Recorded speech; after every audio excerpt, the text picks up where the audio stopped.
Hello! In this video I will show you how to enter recovery mode on Huawei MatePad 12X. So you have to start by powering off your device.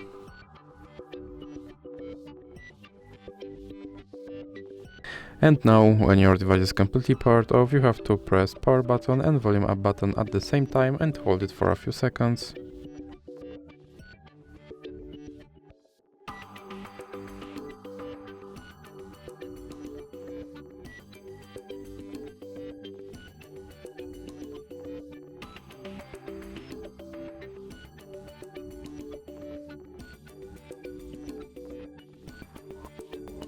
And you are now in recovery mode, and from here you can enter save mode, for example, or you can wipe your data from this device.